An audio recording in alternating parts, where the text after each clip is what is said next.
अच्छा, मेरा नाम चंदूलाल गुप्ता है। मेरे पिताश्री का नाम पन्नालाल जी था। मेरा जन्म स्थान सागवाड़ा है और कार्य क्षेत्र सारा डूंगरपुर जिला है। मेरा प्रारंभिक जीवन सागवाड़े में शुरू हुआ। शिक्षा वहीं हुई, थोड़ी बहुत, ज़्यादा शिक्षित नहीं हूँ मैं, कम शिक्षा पाई है, कोई डिग्रीधारी नहीं हूँ।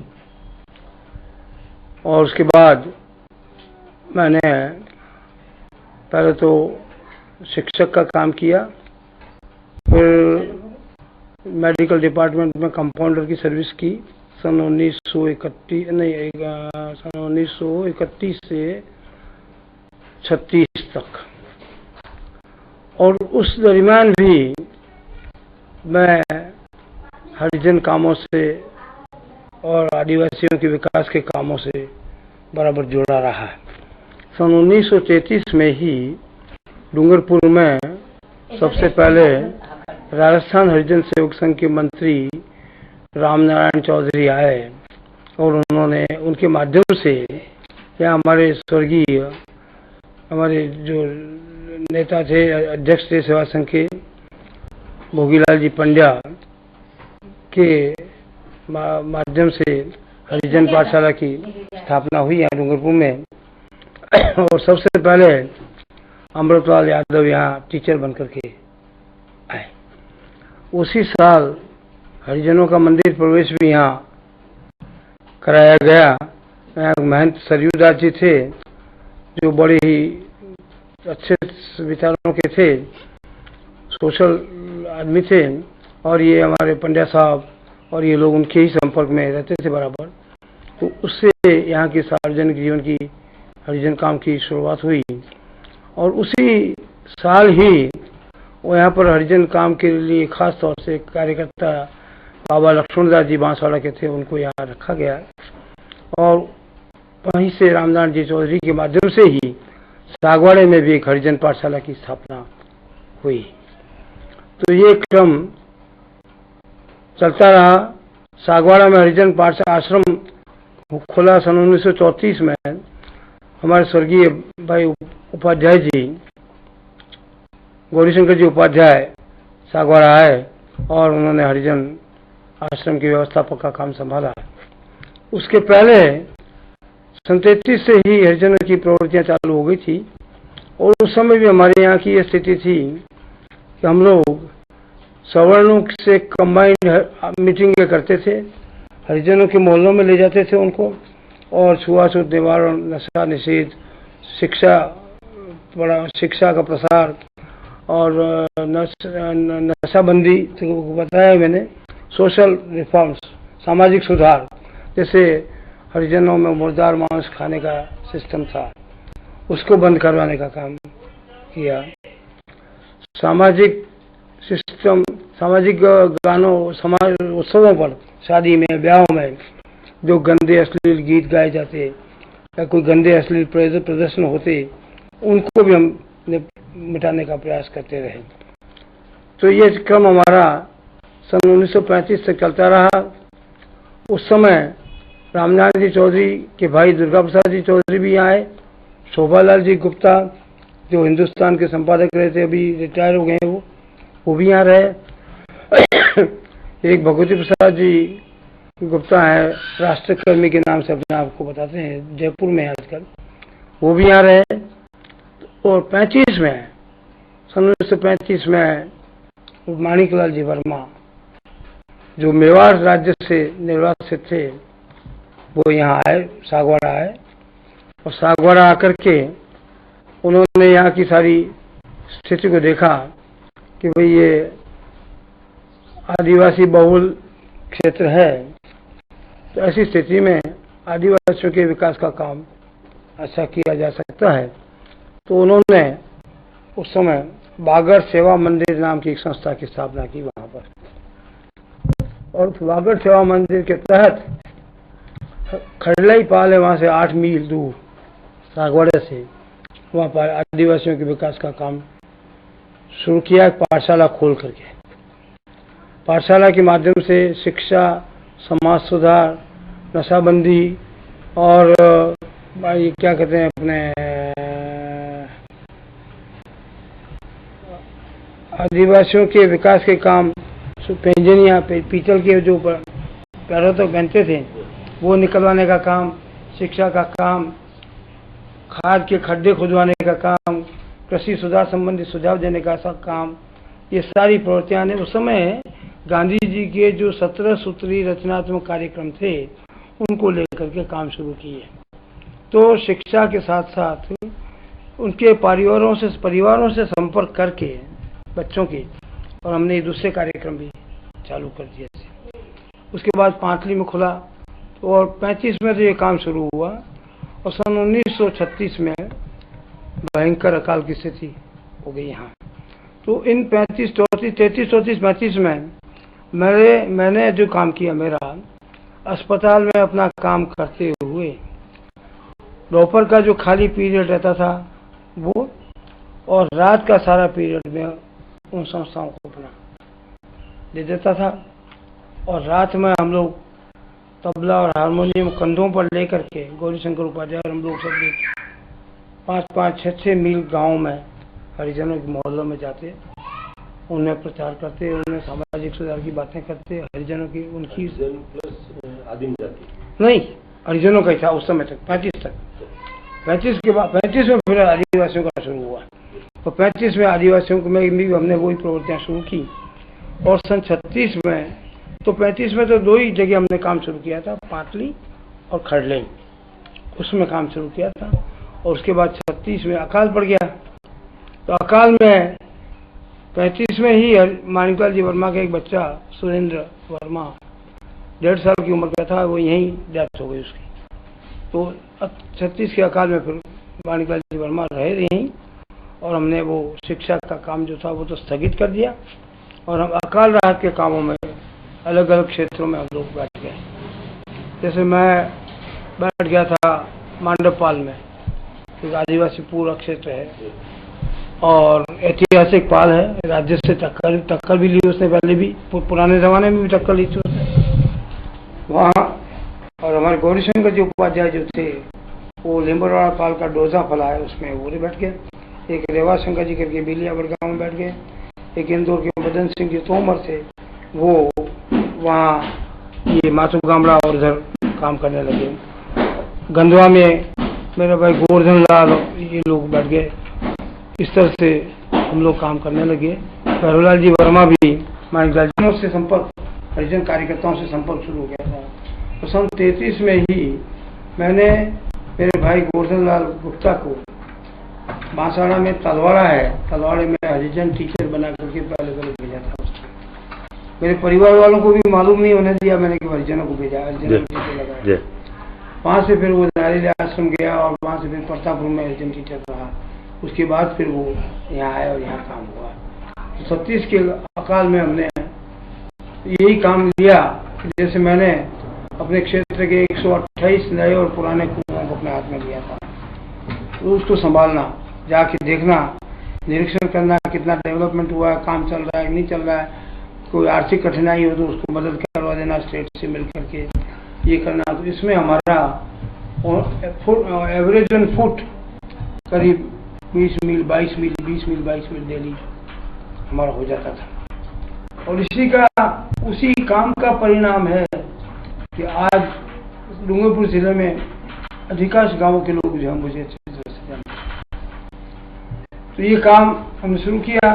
जब अकाल पड़ा तो हम अकाल के कामों के लिए बैठ गए। तो मैं सन 1936 की 1 नवंबर को अपना घर छोड़ करके पूर्ण रूप से आकर के आदिवासियों में बैठ गया। तो सन 36 में अकाल निवारण के काम में मानव क्षेत्र में लगा रहा सारा, और 37 में पर जब अकाल का काम पूरा हो गया और अकाल के काम में कोई किसी प्रकार की कोई दुर्घटना नहीं हुई, 56 का भयंकर अकाल पड़ा था। संवत 56 में राज्य की रियासत के जमाने में इतना भयंकर अकाल पड़ा था कि लोग रास्ते में भूखे लड़खड़ाते फिरते थे, रास्ते में मर जाते थे। और भूखा व्यक्ति जब किसी पर झपटता था, किसी को करता था, तो यहाँ के जागीरदारों ने और यहाँ के रियासत के लोगों ने उनको मार, उनके गले काट काट करके ला करके हम गधों में भर भर करके, और यहाँ एक वर्ला बरगद का पेड़ है महलों के सामने पुराने, वहाँ लटकाए जाते थे उनको, लोगों को भयभीत करने के लिए। आज भी उस बरगद का नाम बाबरिया वडला है, बाबरिया वडला कहते हैं उसको। तो इससे वो एक वो भीषण वो दृश्य था हमारे सामने। तो सर इसमें उनका उद्देश्य क्या था? मतलब आदमी का गला काट के लटकाने से उद्देश्य क्या था? लोगों को, दूसरों को भयभीत करने, देखो तुम कुछ करोगे तो ऐसी आदत होंगी। अगर कहीं किसी पर झपट्टा मारोगे, चोरी करोगे, ये करोगे तो ये हाल होंगे तुम्हारे, ये उद्देश्य था उनका। लेकिन गरीब खाने की व्यवस्था नहीं होती तो क्या करते? वो तो ऐसा तो हमने क्या किया उस समय, रियासत से मिलकर के रियासत ने 3 बड़े बड़े तालाबों के काम शुरू कर दिए थे और उन पर भी काम पर लगा दिया, और बाकी लोगों पर हमने अकाल में कुओं पर काम पर लगा दिया। जैसे अभी भी हम उसी रास्ते पर चल रहे हैं। गत अकाल में भी हमने करीब डूंगरपुर जिले में 6,000 कुओं को हमने गहरा करवाया। इस साल हमने 6,000 नए कुएं लिए हैं, 10,000 रुपया एक कुओं को दे रहे हैं। और ताकि हमने ये सोचा कि अकाल के समय में कुएं में अगर अच्छा पानी आ जाएगा तो उसके लिए हमेशा की सुविधा हो जाएगी और अपने पैरों पर खड़ा होने लायक बन जाएगा। ये हमने काम लिया हाथ में। तो उस समय ये काम हुआ तो हमारा अकाल का पीरियड जो था वो शांति से निकल गया। उसके बाद 37 में फिर हमने शिक्षा का काम शुरू किया। स्कूलें खोली, मांडव में स्कूल खोली, वहाँ मैंने पढ़ाना शुरू कर दिया।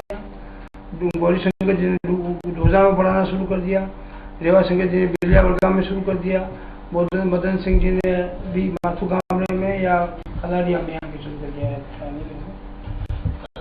मदन सिंह जी अभी भी जिंदे हैं, जैसे इंदौर में है आजकल। और इस तरह से हमने शिक्षा का काम शुरू किया। लेकिन स्थिति ये हुई कि 36 में तो भयंकर अकाल था और 37 में भयंकर बाढ़ का सामना करना पड़ गया। 48 घंटों में 36 इंच पानी पड़ गया इस डूंगरपुर में। 16-16 फीट 17-17 फीट गाँवों में छप्परों पर पानी, मरी हुई गाय जो थी छप्परों पर आकर के पाई गई। इस तरह की स्थिति हुई। तो अकाल से जूझे, उसके बाद बाढ़ पीड़ितों से जूझना पड़ा, बाढ़ पीड़ितों को संभालना पड़ा। जगह जगह गाँवों में हम लोग गए। पंड्या साहब हमारे इतने बाहोश, इतने एक तरह से परवाह नहीं करते थे किसी बात की, जूझ पड़ते थे। तो पानी नदी भरी हुई हो तो भी उतर जाते थे, कंडीशन थी, लड़े भी। वहाँ पहुँचे हम लोग, सब अनाज लेके पहुँचे, कपड़े लेकर के पहुँचे, कंबल लेकर के पहुँचे और गाँवों में जाकर के गाँवों की सफाई की। घरों में जो उनके अनाज जो कोठियों में पड़ा था वो सड़ गया था, बदबू दे रहा था, उस अनाज को निकाल करके साफ निकालना पड़ा। अब हमने अनाज निकाला तो घर वाले रोए, अनाज निकाला, इसलिए सड़ा हुआ अनाज रखे कहते। बाढ़ से पीड़ित, अकाल से जूझे हुए कमजोर लोग, और फिर ये सड़ा हुआ अनाज अगर खाएं तो बीमारी का डर। तो ये करते उस अकाल 37 में फिर बाढ़ से जूझे और शिक्षा का क्रम जो था हमारा चालू रखा। तो सन 37 में तो मैं उसी में वहाँ रहा। मानवपाल मेरा क्षेत्र रहा वैसे तो, लेकिन बाढ़ के क्षेत्र के निवारण के लिए हमको उधर जहाँ जहाँ बाढ़ पीड़ित इलाका था वहाँ भी हमने काम किया। ये भिलुड़ा है, दीवड़ा है, और छोटा दीवड़ा, बड़ा दीवड़ा, बांदरवेड़, ये सब गांव हैं उधर गलियाकोट के पास के। गलियाकोट की भी एक मंजिल, नीचे की मंजिल जो थी पानी में डूबी हुई थी पूरी। तो ये हुआ। उसके बाद सन 19 के 38 तक सितंबर में मैं वहीं रहा, और 38 के सितंबर में फिर हमने ये सोचा, हमारे साथियों ने सबने मिलकर सोचा हमारा ये क्षेत्र जो है वो बिल्कुल अंतर्धा टच, वहाँ कोई प्रवृत्ति नहीं थी हमारी। तो फिर मैं, वर्मा साहब और हम लोग इधर गए और वहाँ जाकर बोखला पाल है, यहाँ बोखला पाल में फिर मेरा हेडक्वार्टर बना। बोखला में बना, एक यहाँ पास में बोला है, वहाँ स्कूल खोला, 2 स्कूल यहाँ खोले हमने, और वहाँ भी हमने वो हमारे रचनात्मक कामों में कताई का काम और बुनाई का काम भी चालू था। बागड़ी गाने भी बने थे न के टाड़े मरो, न के टाड़े मरो, सीतरा करी लो कबला दाना थी भरो, न के टाड़े मरो। यानी ठंड से मत मरो, कपड़े बना लो घर पे, और अनाज जो है घर में रहने दो, अनाज को बर्बाद, कपड़ों में अनाज जाता तुम्हारा तो बच जाएगा। पहली लो कपारू काढ़ी लो परी, खेत में कपास बो दो और उसकी रुई निकाल लो। हाथ थी पीजी ने पूनी कर लो खरी, हाथ से उसको पीज करके और उसकी पूनी बना लो। रेतियो घड़ी लो हाथे काती ले वो सूत, डोरा काढ़ी ने कपड़ों वाणी लो मजबूत। फिर हाथ से रेतिया बना लो, फिर सूत निकालो और उस डोरे से मजबूत कपड़ा बना लो, तो तुम्हारे अनाज की बचत हो जाएगी। घर में जिस तरह से अनाज के बारे में स्वावलंबी हो, इस तरह से कपड़े के बारे में भी स्वावलंबी हो जाओगे, तो आपको लाभ होगा। इस तरह के और भी गाने, शराब के गाने भी थे, सामाजिक सुधार के गाने भी थे, वो हमारे प्रचार के गीत थे। तो 38 से 42 तक तो हम लोग शिक्षा का काम ही करते रहे। और अकाल राहत सहायक संघ जो खुला था, उसके अध्यक्ष तो हमने बनाए थे यहाँ के दीवान रियासत के महाराज वीरभद्र सिंह जी को, और मंत्री हमारे स्वर्गीय भोगीलाल जी भाई साहब रहे थे। और उसी जमाने में ठक्कर बापा का भी यहाँ आगमन हुआ। अमृतलाल भी ठक्कर जो गुजरात के पंचमहाल जिला में दाहोद में काम करते थे, और उनका वैसे सारे भारत में गिरे हुओं की सहायता, वन जाति की सहायता, हरिजनों की सहायता के लिए हिंदुस्तान का कोई कोना ऐसा नहीं था जहाँ ठक्कर बाबा नहीं पहुँचे हों। तो वो भी यहाँ आए, 2-3 बार आए। रामेश्वरी नेहरू भी यहाँ आई, और उसके बाद हमारा शिक्षा का काम हम चला रहे हैं। सन 42 में फिर हाँ, वर्मा साहब जो थे, माणिकलाल जी वर्मा, यहाँ से 38 में फिर वो यहाँ से उदयपुर चले गए, और सेवा संघ का काम जो था सारा भोगीलाल जी पंड्या हमारे जो वरिष्ठ थे हमारे, उन्होंने संभाला। और माणिकलाल जी वर्मा जो थे वो उदयपुर जाकर के उन्होंने उदयपुर राज्य प्रजा मंडल की स्थापना की।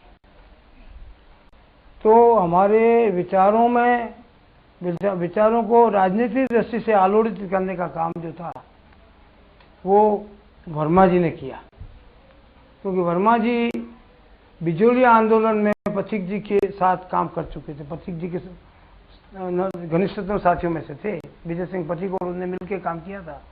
तो उन्होंने आकर के यही विचारधारा उनके दिमाग में थी, और वो इसी के ढंग से वो काम करते रहे। शिक्षा का काम, समाज सुधार का काम, वो सब उनका वही राजनीतिक लक्ष्य प्राप्त करने की स्थिति का, वो भी उनके दिमाग में चीज़ थी। लेकिन हमने 42 तक तो इस चीज़ को, राजनीति को हमारे बीच में आने नहीं दिया, और तब तक रियासत का भी हमारे साथ सहयोगी रहा। उसके बाद सन 1942 में जब क्विट इंडिया मूवमेंट शुरू हुआ, भारत में गांधी जी ने नारा दिया कि अंग्रेजों भारत छोड़ो करो, और हिंदुस्तानियों को कहा कि करो या मरो, डू और डाई। तो उस समय हमारे सभी कार्यकर्ता जो थे, हम यहाँ डूंगरपुर में एकत्रित हुए, और ये हुआ कि विचार किया सबने कि भाई इस समय जब सारा देश आज़ादी की लड़ाई के लिए जूझ रहा है, और ऐसा अवसर है कि ऐसे समय पर अगर हम सब साथ नहीं मिले तो हो सकता है मामला गड़बड़ हो जाए, तो हम भी उनका सहयोग दें। तो हमने क्या किया कि एक यहाँ मीटिंग बुलाई। सबसे पहले तो एक भाषण तैयार किया उस समय देने के लिए, और भाषण की संशोधन परिवर्तन वगैरह महारावल साहब से मिलकर के किया। हमारे पंड्या जी को अध्यक्ष बनाया हमने, और सभा की सार्वजनिक एक जुलूस निकाला। दिन को तो एक लंबा चौड़ा अच्छा जुलूस निकाला, पहला जुलूस डूंगरपुर के इतिहास में पॉलिटिकल दृष्टि से। राजनीति रचनात्मक दृष्टि से तो हम लोग गांधी जयंती है, राष्ट्रीय सप्ताह वगैरह जो है वो तो हम मनाया करते थे, और उसमें प्रभात फेरियाँ भी निकालते थे, सभाएं भी करते थे, सब करते थे। लेकिन राजनीतिक दृष्टि से ये पहला जुलूस था, बहुत बढ़िया रहा। और रात को हमारे यहाँ जो जी तिथि माह वगैरह बता सकेंगे? तिथि और माह वगैरह तो याद नहीं है वैसे, माफ करना।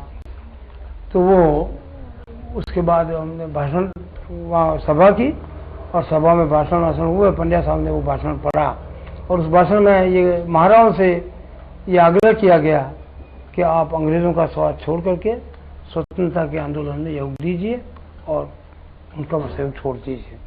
उसके बाद फिर हम लोगों ने कोई एक्टिविटीज ऐसी नहीं रखी। हम लोग वापस अपने अपने क्षेत्रों में जाकर के अपनी शिक्षा का और समाज सुधार का काम हम करने लग गए। हम लोग शिक्षा का काम मूल लेकर के बैठे थे और उसी के माध्यम से हमने जन संपर्क का काम शुरू किया। जैसे गर्मी में 7 से 11 तक स्कूल 12 तक स्कूल चलता था। दोपहर में थोड़ा रेस्ट करके 3 बजे 4 बजे हम वापस उन क्षेत्रों में निकल जाते। जो बच्चे हमारे पास पढ़ने आते उनके घरों में चले जाते।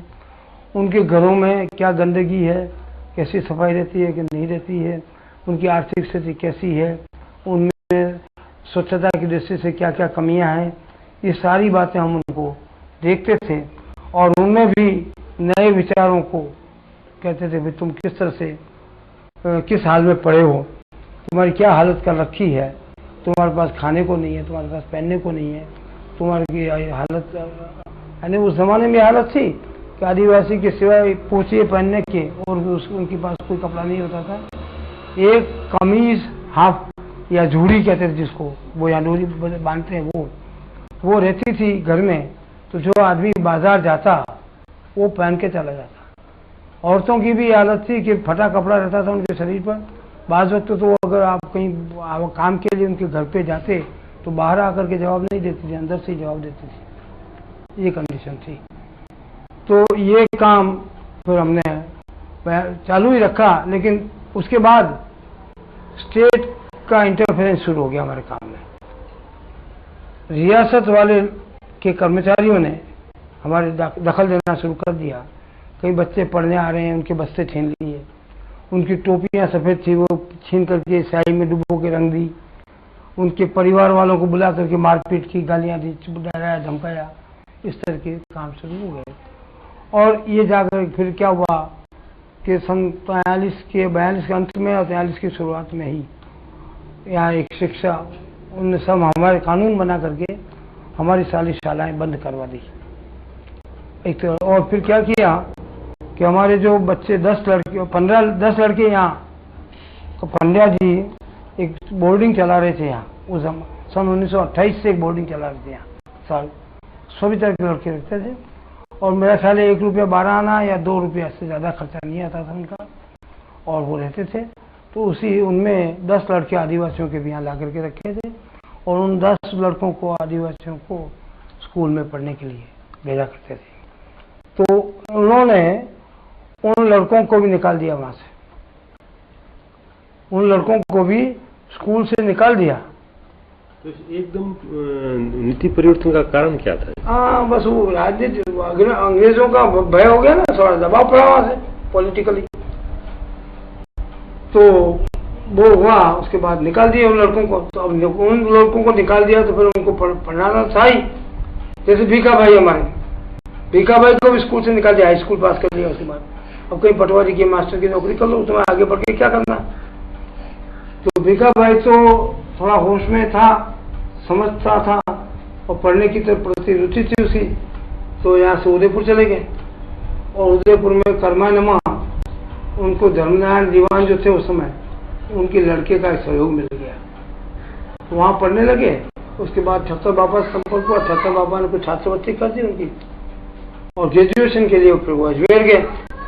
तो अजमेर में उस समय शेषाद्री पी शेषाद्री करके प्रिंसिपल थे कॉलेज के, उन्होंने फिर हिजाइनस को लिखा और हिजाइनस ने फिर उनके लिए छात्रवृत्ति कर दी। तो ये तो भीखा भाई का बात। उसके बाद वो LLB उन्होंने बनारस यूनिवर्सिटी से किया। तो उन लड़कों को 10 को निकाल दिया। अब उनको लेकर के पंड्या साहब हमारे, उनको लिया 5-10 लड़के, दूसरे भी साथ हो गए 6 लड़के, उनको लेकर के यहाँ विद्या भवन में यहाँ आए, उदयपुर में आए, उदयपुर गए। और उदयपुर में संस्था चलती थी कुछ, महिला मंडल और विद्या परिषद, विद्यापीठ और ये कुछ कम चल रहे थे वहाँ पर। तो कहीं भी फिर विद्या भवन में जाकर के डॉक्टर मोहन सिंह मेहता से मिले और वहाँ पर फिर उन लड़कों को विद्याभवन, उन्होंने विद्याभवन के अंदर में विद्याभवन बुनियादी मदरसा खोल रखा था। वहाँ विद्याभवन से 3-4 किलोमीटर दूर है, रामगढ़ी गांव बेदला के पास। वहाँ विद्याभवन बुनियादी मदरसा पहला स्कूल था राजस्थान में बुनियादी तालीम का। और उस समय दयाल चंद सोनी जो ट्रेनिंग लेकर जामिया मिलिया से ट्रेनिंग लेकर के आए थे बुनियादी तालीम की, वो वहाँ के हेडमास्टर थे। और वो बुनियादी तालीम का तरीका कुछ समय ये था कि भाई 3 पीरियड तो कताई और 3 पीरियड पढ़ाई। स्वावलंबी ढंग से शिक्षण देने का उनका शुरुआत थी। तो हमारे जो लड़के गए थे यहाँ से 16-17 लड़के गए थे, तो 1-2 लड़के वहाँ से भाग गए आदिवासियों के। 3 घंटे तो कताई करावे, 3 घंटे पढ़ाई करावे, बैठे बैठे चकली काटना होता, जानते हो आदिवासियों का। तो 1-2 लड़के भाग आए। तो उसके बाद ये निर्णय लेगा कि मैं वहाँ रहूँ जा करके। तो 43 में मैं वहाँ गया, 43 से 47 तक मैं वहाँ रहा। और तब तक मैं उन लड़कों को तैयार करने में, उन लड़कों को वहाँ बनाए रखने में रहा। और उन लड़कों को वापस छुट्टियों में यहाँ ले आना, फिर यहाँ उनके परिवार वालों से संपर्क करना, फिर छुट्टियाँ खत्म होते उनको लेकर के यहाँ से जाना। दिन में 45 मील 50 मील हम लोग पैदल चलते थे। ऋषभदेव से उदयपुर और उदयपुर से बेसिक स्कूल जाना तो हमारे मामूली बात थी। तो ये करते करते सन 1946 में जब भारत में तो अंतरिम सरकार की स्थापना हो चुकी थी, और यहाँ मुझे मालूम हुआ कि हमारे साथियों को गिरफ्तार कर लिया रियासत में। पंड्या साहब को, गौरीशंकर उपाध्याय को तो निर्वासित कर दिया, क्योंकि बांसवाड़ा जिले के रहने वाले से मूल था वो। और मेरे भाई को भी वहाँ सिंबलवाड़ा से वो था, वहाँ से हटा दिया। और ये करते करते तो इसका मतलब ये अब गवर्नमेंट बिल्कुल डायरेक्ट असल में आ गई। तो आगे तो उसके बाद फिर मैं भी वहाँ से यहाँ आ गया। छुट्टियों का पीरियड था, छुट्टी में आया, सब कुछ था। तो आकर के यहाँ के बॉर्डर में घोरी विलेज है उदयपुर जिले में, पहले तो यहाँ आया, यहाँ की स्थिति का सारा जायजा लेकर के वहाँ बैठ करके मैंने प्रचार प्रकाशन का काम सारा शुरू किया। और वहीं बैठे बैठे फिर इसका सारा संचालन हुआ। उसके बाद वहाँ से एक टोली आई जयपुर से, जिसमें गोकुल भाई और हीरालाल जी शास्त्री, अखिलेश्वर प्रसाद जी शर्मा, भोलानाथ जी मास्टर और कौन थे, गोकुललाल असावा, प्रोफेसर गोकुललाल जी असावा, ये सब मिलकर के यहाँ आए। आकर के मिले, महाराव साहब से मिले, उनसे बातचीत की। और उसके बाद 15 दिन में उनको वापस सब छोड़ दिया। उसके बाद वो स्थिति चली खत्म हो गई। उसके बाद सन 47 में हमने फिर उन्होंने प्रतिबंध भी उठा लिया रियासत वालों ने, तो हमने फिर शिक्षा का काम शुरू किया सब जगह। और 47 में उन्हीं लोगों, जो लोग हमारे बेसिक स्कूल से निकले हुए विद्यार्थी थे, जिसमें महेंद्र कुमार जो भी वर्तमान में राज्य मंत्री वो भी था, उनको सबको हमने क्षेत्रों में बिठा दिया अलग अलग। और एक को इनको महेंद्र को बिठा दिया था सोलज में, ना पहले तो बिठाया था इसको यहाँ सासरपुर में कार्यकर्ता बना के बिठाया। तो इसी तरह से भगवान को बचड़िया में, रतनलाल को डूका में, और रास्ता में जीवराज को लगाया था, अमजरे वाले को। इस तरह से अलग अलग ठिकानों में हमने स्कूल खोल दिए। और फिर हमारा काम शुरू कर दिया। ये काम हमने शुरू कर ही दिया, चला ही रहते हैं वही काम, वही ढंग हमारा, सामाजिक सुधार का, कृषि सुधार का, सोशल शिक्षा प्रसार का, लड़कियों की शिक्षा का, ये सब काम हमने शुरू कर दिया। और छात्रावास भी एक हमने यहाँ सेवासन का एक छात्रावास भी है सागवाड़ा डूंगरपुर में चला रखा था हमने। तो सन 1948 तक तो शहर में ही चलता रखा था। और उसके बाद यानी ये उसके बाद की बात है, वो आंदोलन जो कानून आंदोलन उठ के उसके बाद की बात है।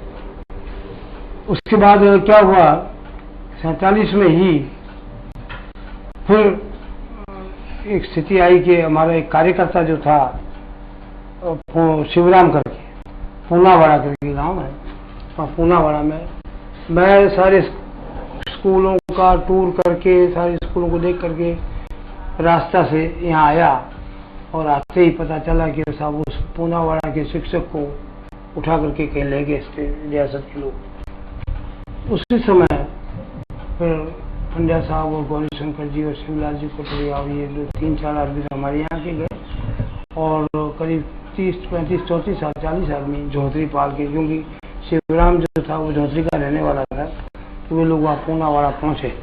पूनावाड़ा पहुँचते ही उन्होंने पता चलाया और उस समय पंड्या जी के ऊपर आरोप भी लगाए गए कि लोहारण के पैरों के कड़े निकाल लिए, नहीं कर दिया। वहाँ जाने में पता चला कि शिवराम जो है उसको लेकर के कुआं, आगे एक गांव है, वहाँ ले गए हैं। तो सब लोग वहाँ गए। वहाँ जाने पर वो सामने एक कुआं के पास पहुंचे ही थे कि सामने से बोहरा और ये लोग सबसे विरोधी थे। वो लोग तो कुआं ठाकुर भी विरोधी था, उसने हमारे हरदेव जी पर उन पर उनको मारा भी था, पीटा भी था, ये सब किया था। तो वहां से गोली चलाई किसी ने पंड्या जी के ऊपर। तो पंड्या जी ने क्या किया कि कुर्ता खोल करके खोल के बैठ गए, लगा।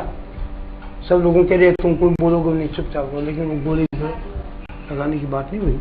उसके बाद फिर वो उनको सबको, पंड्या जी को और 33-34 वालों को, गौरी शंकर उपाध्याय को, शिवलाल जी को, उन सबको गिरफ्तार करके तंबोला थाने में रख दिया। और तुरंत ही प्रचार प्रकाशन का काम शुरू हो गया। हमारे यहाँ ये स्थिति थी कि हमने व्यवस्था ऐसी रखी थी कि जैसे आंदोलन शुरू हुआ कि हमने यहाँ से हरिदेव जी को यहाँ से बाहर भेज दिया। प्रचार प्रकाशन का काम वो संभाले साहब करते थे। और यहाँ का सेंटर जो था मैंने संभाला था। 17 तारीख तक तो हम लोग बराबर घूमते काम करते रहे, सभाएं करते रहे, लोग आते रहे, टोलियां आती रही। और 17 तारीख को हमने एक मीटिंग, जब खूब जोर पकड़ा आतंक का, तो हमने यहाँ घोरी गांव में एक मीटिंग की, यहाँ के लोगों की, डूंगरपुर जिले के लोगों की।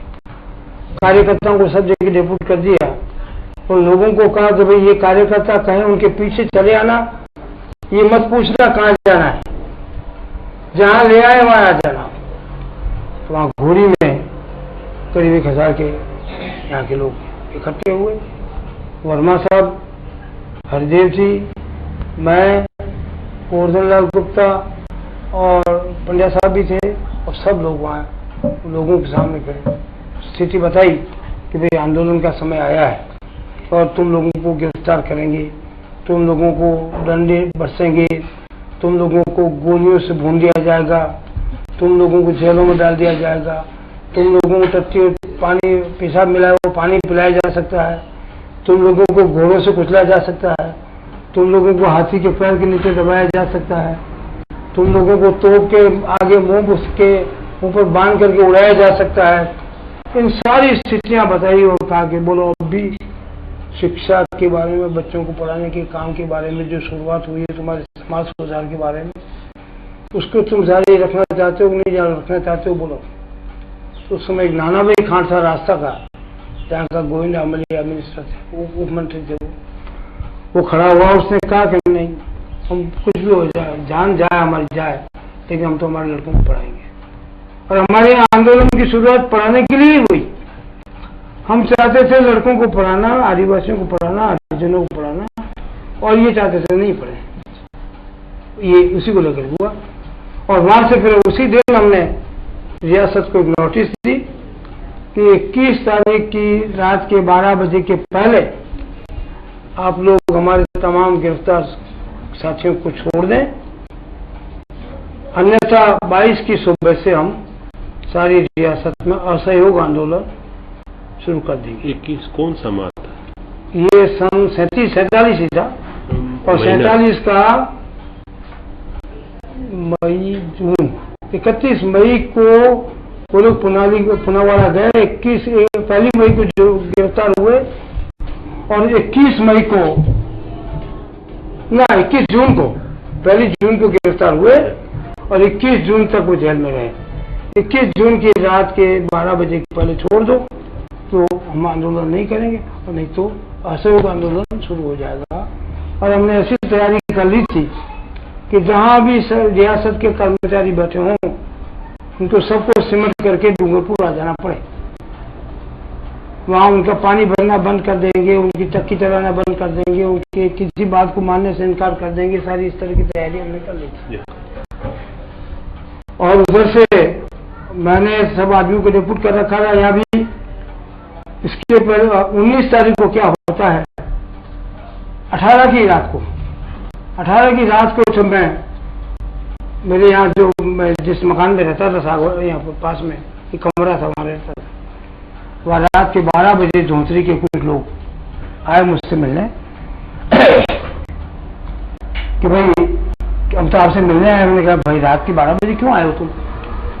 तो साहब ऐसा है कि हम तो हमारे भाई साहब को और हमारे भाइयों को हमको सुबह दिन उगने के पहले डुम्बल का खाना तोड़ करके उनको छुड़ा लेना चाहते हैं। ठीक, मेरे सामने एक बड़ी क्रिटिकल पोजीशन आ गई।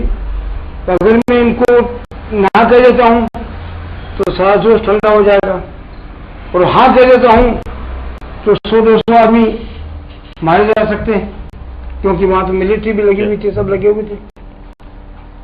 फिर मैंने उससे कहा, मैंने कहा ठीक है, अच्छा काम है, कितने लोग हो तुम? तो क्या 800 आदमी है। ठीक, मैंने क्या हथियार है तुम्हारे पास में? कि हमारे पास में टोपीदार बंदूक है, तलवारें हैं और तीर कमान है। ठीक, मैंने कहा एक बात है भाई, तुम लोग जाओगे थाना भी तोड़ दोगे, इसमें कोई शक नहीं, लेकिन जिस उद्देश्य को लेकर के तुम लोग जा रहे हो वो शायद तुम्हारा सफल नहीं होगा। उन्होंने पूछा कैसे होगा? ये कि तुम लोग इधर से हमला करोगे, गोलियां चलाओगे, तूफान करोगे, और वो उन सबको अंदर से गोली मार के खत्म कर देंगे और लाशें ला के बाहर पटक देंगे इधर उधर, कहेंगे कि इन लोगों ने हमला किया, हम तो इनको लेके जा रहे थे टट्टी जा पेशाब करने, और इन्होंने हमला किया, इनकी गोलियों से मर गए। ये बात हो सकती है। ये बात उनकी भगवान की दया से समझ में आ गई, तो वो सब के सब बिखर गए। ये बात हुई। उसके बाद 19 तारीख को ही 12 बजे के करीब मेरे पास सूचना आई कि जिस नाना घाट में रास्ता में घोड़ी की मीटिंग में खड़े होकर कहा था कि हम मुकाबला करेंगे, हम हर तरह से तैयार हैं, वो उसको मार दिया। रास्ता में गोली चल गई। सिंगा भाई जो हमारा कार्यकर्ता था वहाँ, टीचर, उसको ट्रक से बांध करके लटका करके घसीटते हुए ले जा रहे थे पुलिस। तो एक काली बाई जो थी लड़की 16-17 साल की, उसने जाके दांत हंसिए से उसकी रस्सी को काट लिया, उसको छुड़ा लिया। और गोलियां, लड़कियां, औरतें तो कुछ उनके पीछे थी, वहाँ उन्होंने मिलिट्री वालों ने गोलियां चलाई। तो सोमी बाई और इनके अभी गोलियों वाली हैं, वो पेंशन पा रही हैं अभी भी, उनको गोलियां लगी। तो नाना भाई की डेथ हो गई, और ये मालूम हुआ कि नाना भाई की डेथ हो गई है, और 2-3 हजार लोग उनकी लाश को लेकर के डूंगरपुर की ओर आ रहे हैं। अब मैंने कहा कि ये डूंगरपुर की ओर आए नहीं कि भयंकर तूफान खड़ा हो जाएगा यहाँ भी, क्योंकि जोश में है। फिर मैंने क्या किया कि अपने कार्यकर्ताओं को सबको, ये पाटेला तालाब है पास में, सामने भेज दिया और कह दिया कि सब लोग आते ही उनको वहां रोक देना, यहाँ नहीं आ जाए शहर में। उसके बाद वो आए, रोक दिया। मैं उनको, मैं वहां गया, वहां जाकर के उनको सबको समझा करके एक जगह उनको कहा कि आप तो झालान में बैठो और मेरे साथ लाश को उठाने के लिए जो आदमी आओ वो आ जाओ। उनको लेकर के मैं आया। शव को मैंने यहाँ अस्पताल के मुर्दा कोठरी में रखा, और उसके बाद दीवान वीरभद्र सिंह जी ने हमको मिलने का टाइम दिया था कि आप आओ मिलने। गया मिलने के लिए गया, तो उनसे बात की। तो उन्होंने कहा कि भाई ऐसा कैसे हो गया, नहीं हो गया। नहीं, देखिए आपकी सरकार है, हम क्या जाने कैसे हो गया। नहीं है, दरबार तो ऐसा नहीं चाहते ना, ऐसा नहीं। मैंने कहा दरबार नहीं चाहते हो तो कोई ऐसा कर जाए तो ये तो फिर आपका मिसमैनेजमेंट हुआ, आपका शासन नहीं है, इसका मतलब ये हुआ, ऐसा हो नहीं सकता। मैंने कहा आप दरबार नहीं चाहते हो ऐसा हो जाए, ऐसा मान नहीं सकते। इसलिए मैंने कहा इसका तो एक ही कोई इलाज है नहीं। और अरे चंद्रलाल जी, आप ये लोगों को बुला, हमने क्या किया था कि 22 तारीख को कह दिया था लोगों को दिन उगने के पहले हजारों की तादाद में आप लोग डूंगरपुर आ जाना और वहीं से सत्याग्रह की शुरुआत हो जाएगी। तो उन्होंने कहा कैसा होगा, नहीं कुछ लोग ही हो जाएंगे। मैंने कहा देखिए हमारी ओर से तो 25,000 लोग हों, 20,000 लोग हों, कुछ भी हो, हमारी ओर से कोई उंगली नहीं उठे। अगर आपके जवानों ने पुलिस की कोई कहीं गड़बड़ की, वो कोई बात हो गई, कोई घटना घट गई, तो उसकी जिम्मेदारी हम पर नहीं होगी।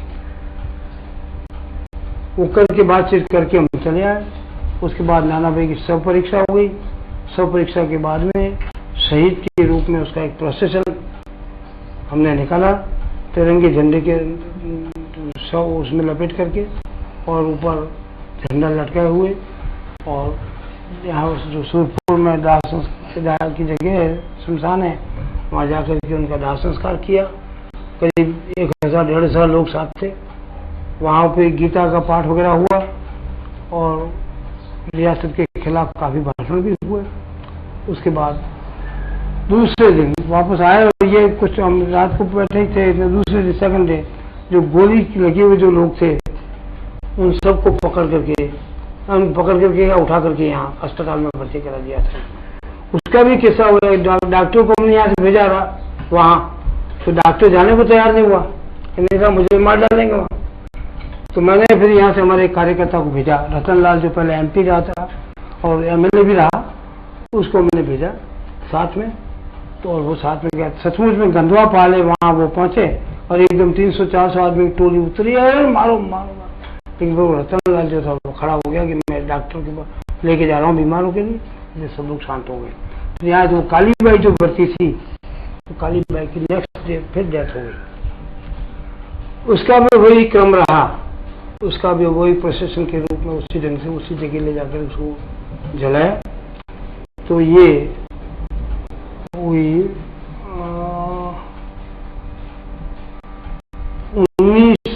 19 तारीख की बात है। 19 और 20 को काली बाई मर गई। 21 की रात को हम लोग मैं राह देख के बैठा हुआ, हरदेव जी का मैसेंजर एक मेरे पास बैठा हुआ कि 12:10 के बाद क्या एकदम क्या सूचना आती है वो, ताकि वो सबको भेज दें घर हो और वहाँ आ जाए। और मैं तैयारी बैठा, मैंने कहा हम ये पूरी तैयारी में थे कि समझौता नहीं हो तो बहुत अच्छा, समझौता होना नहीं चाहिए। लेकिन हुआ क्या, 12 बजने में 5-1 मिनट बाकी थे और एकदम जो हम रहते थे उसके पास ही माणक चौक है, वहाँ से महात्मा गांधी की जय की आवाज़ कानों में आई। तब फिर पता चला, देखा, जाकर सामने गए हम लोग उनको लेने के लिए। तो थोड़ी सी देर इसलिए हो गई, पहले छोड़ देते वो, लेकिन वो उन्होंने क्या किया कि धोतरी के जो कैदी थे ना, जिनके बंदी थे, उन सब बंदियों को पहले झोंतरी भेज दिया। उसके बाद दूसरे बंदियों को यहाँ जो गौरी शंकर जी और पंड्या जी और ये लोग जितने भी थे उनको यहाँ छोड़ा। बदन सूजे हुए थे, मुंह पे सूजन थी, यहाँ लगा हुआ था, यहाँ लगा था, उनको ले गए। रात भर फिर मालिशें करवाई, सेक करवाई, ये किया।